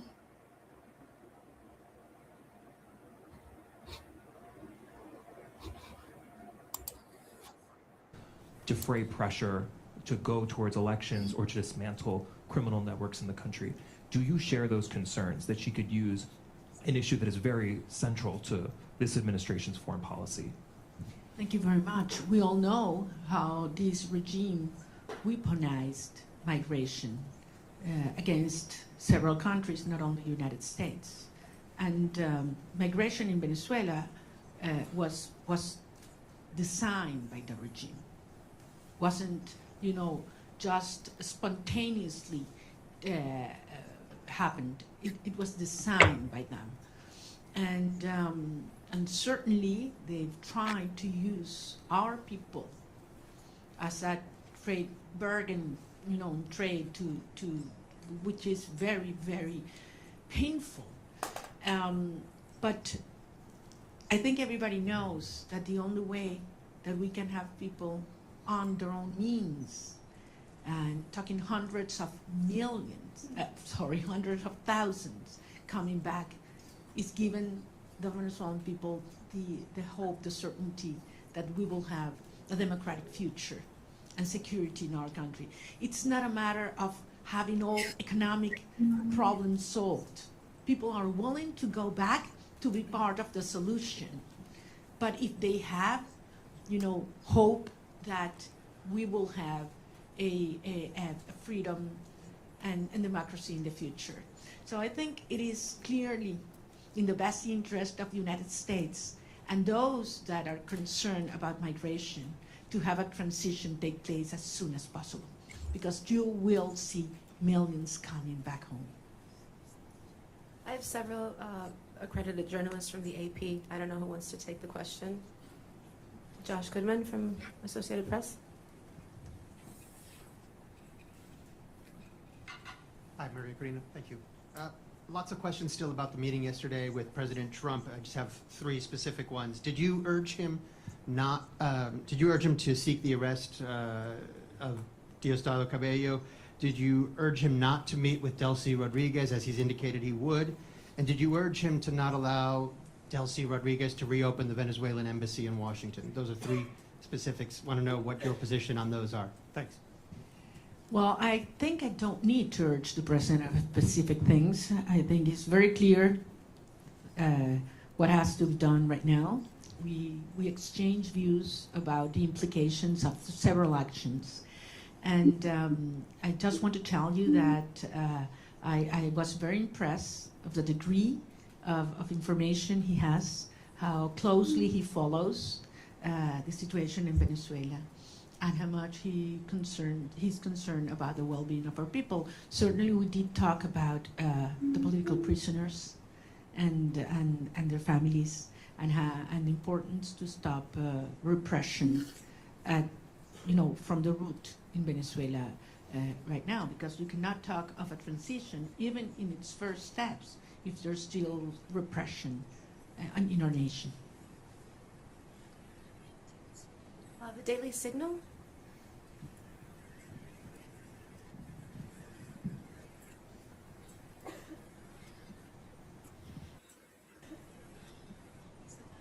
Thank you so much. Wondering regarding your meeting with President Trump yesterday, do you believe that you earned the trust of the president?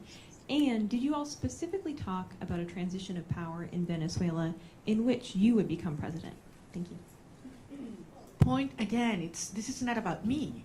It is about the will of the people. And we certainly talk about how popular sovereignty has been expressed in Venezuela, and absolutely terrible conditions in which we did, and how the regime stole that result. And I think he can certainly relate to that.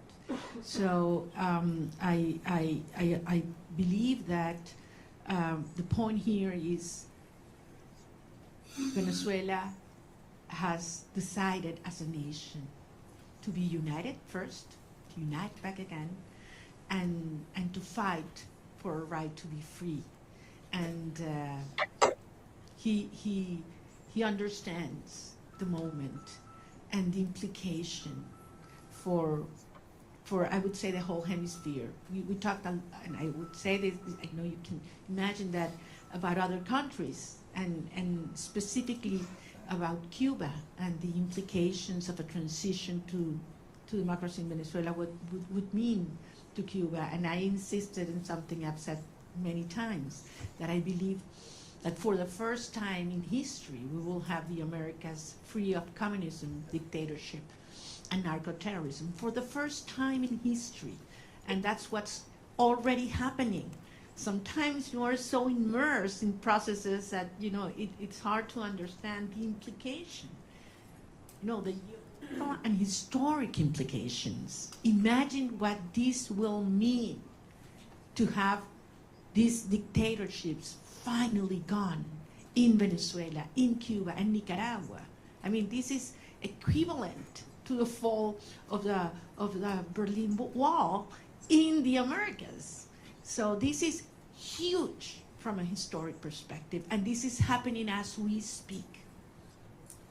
Dorao Kono, NHK Japan. Japan Media. Okay, can we get Mr. Rosen from Newsmax? Also not here. Okay. Jesus La Patilla, please.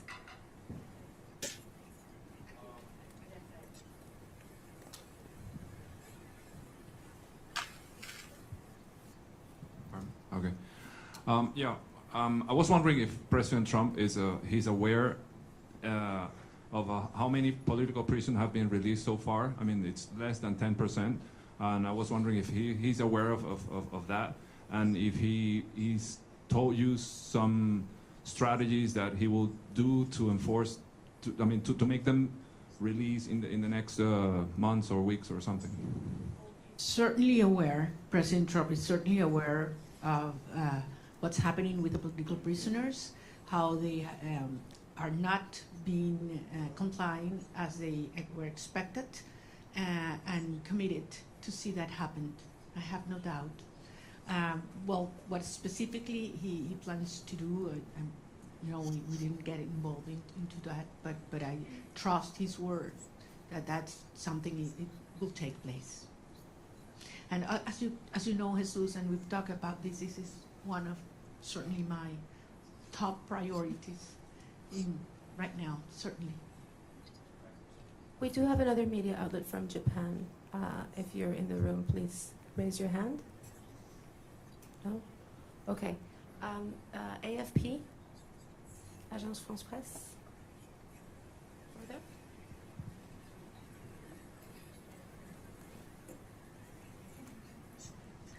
Sí, gracias. Gracias por la rueda de prensa. Señora Machado, quisiera saber, usted dice que es un proceso complejo. ¿Cuál es la primera prioridad? Ahora que salga de Washington, ¿qué es lo primero que quiere negociar o ver de parte del gobierno de Estados Unidos? Mi prioridad, a título personal o para los Estados Unidos. Bueno, en términos de esta fase hay que terminar de desmontar la represión.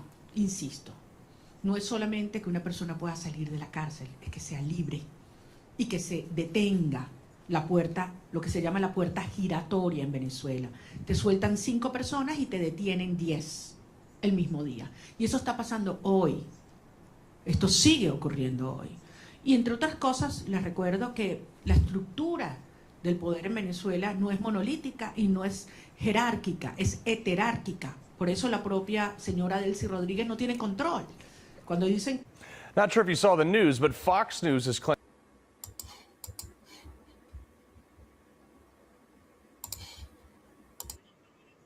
Controla es la estructura represiva que tiene anulada a las Fuerzas Armadas, que en este momento es el DGCIM y también la Casa Militar, en la cual también tiene gran control Diosdado Cabello, con enormes tensiones en el alto mando militar. Las Fuerzas Armadas en más del 80% están con nosotros. Si no, no hubiéramos obtenido las actas el 28 de julio. Y eso es algo que el régimen lo sabe. Nicolás Maduro estaba protegido ¿por quiénes? ¿Venezolanos? No. No confía en los venezolanos. Él sabe que las Fuerzas Armadas repudian este sistema tanto como el resto de los ciudadanos de nuestro país. Pero las Fuerzas Armadas están amarradas, neutralizadas, aterrorizadas por la estructura represiva del DGCIM. Y esa es la estructura criminal que hay que terminar de desmontar. Una vez que eliminamos el factor represión en Venezuela, ¿cuánto dura el régimen? ¿Cuánto dura el régimen? Es lo único que les queda, es el terror. Es lo único que les queda, es el terror. Entonces, estamos en esa fase, esa es la prioridad. Y veremos entonces cómo avanzaremos en la reinstitucionalización del país hasta llegar a un proceso de legitimación de todas las autoridades democráticas. Pero les digo, al final hay algunas cosas que Delcy Rodríguez podrá entregar, obligada por la fuerza, porque le tiene terror al presidente Trump, ahí no hay ninguna duda. Pero hay cosas que jamás podrá Delcy Rodríguez, ni ninguna de los miembros de la estructura criminal proveer. Confianza, Estado de Derecho, reencuentro, participación y apoyo ciudadano. Jamás, jamás. Por lo tanto, esto no es sostenible y ella lo sabe. Y por eso vamos avanzando en una fase delicada, un día a la vez, pero con una sola misión, con un solo propósito, y es lograr la verdadera instauración de la democracia y la libertad en Venezuela para que puedan regresar nuestros hijos y todos los venezolanos a casa. Muchísimas gracias. One last question for Mr. Bernalete. Martín Noticias, please.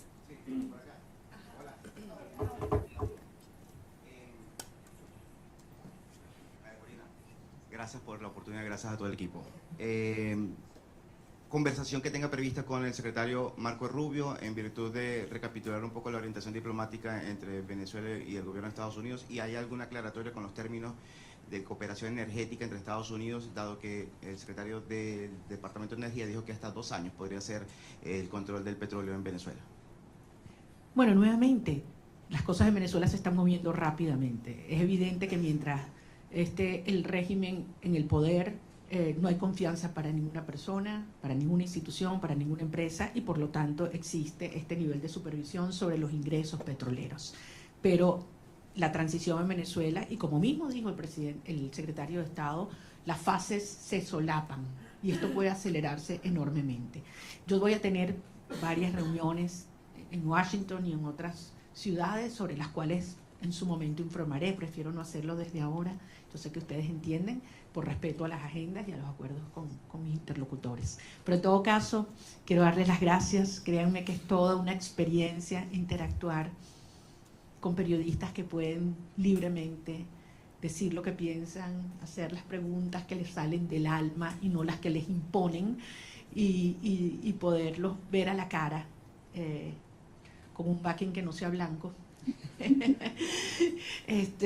Y con el orgullo de decirles que lo que viene es enorme, y que así como Venezuela hace 200 años fue el foco de la lucha por la libertad y la liberación de nuestra región, una vez más el futuro de la región de América Latina se está luchando en el suelo venezolano, y yo voy a regresar lo antes posible. Espero que muchos de ustedes puedan hacerlo conmigo también. Muchas gracias.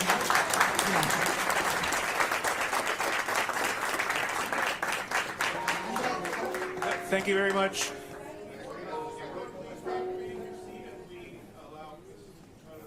To file out, and then we'll all orderly come out the back. But thank you very much. Let's welcome or thank Ms. Machado for her time.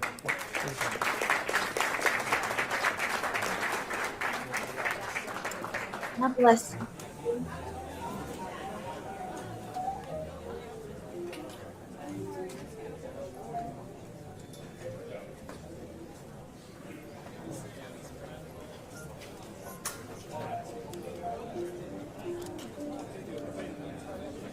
Okay.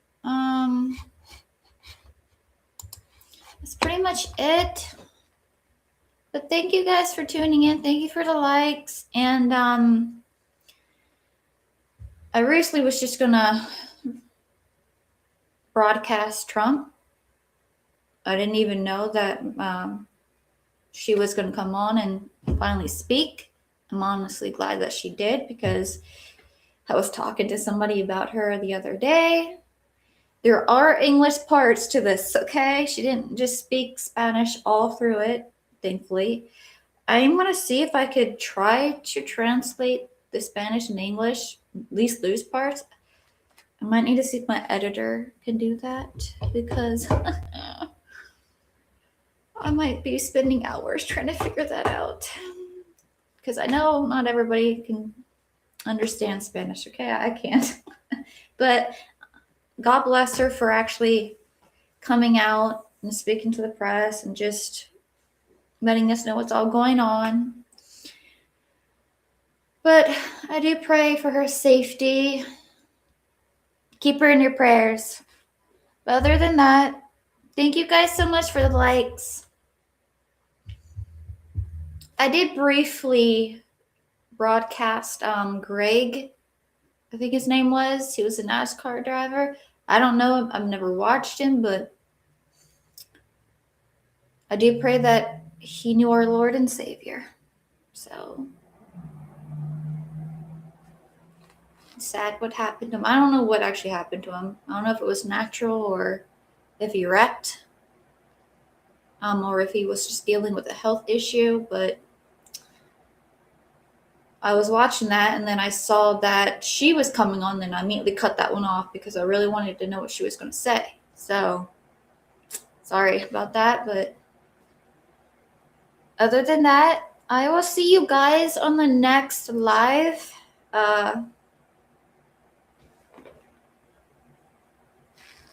Wait. Please stay warm, stay safe. God bless every one of you. And thank you guys so much for growing my channel and liking the videos and just interacting. But please subscribe if you haven't. And share my content to get more amazing people to interact and just grow their channel as well. And if you want to, it's always appreciated. Support me on Patreon. You can either do it by the QR here, or you can go to my channel into my bio box or description and click link there. Either way you do it, it will direct you to the page. No matter the amount, I am very grateful for it. But other than that,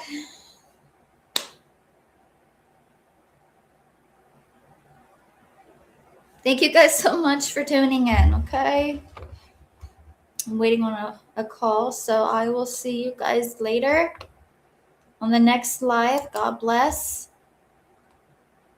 And thank you so much.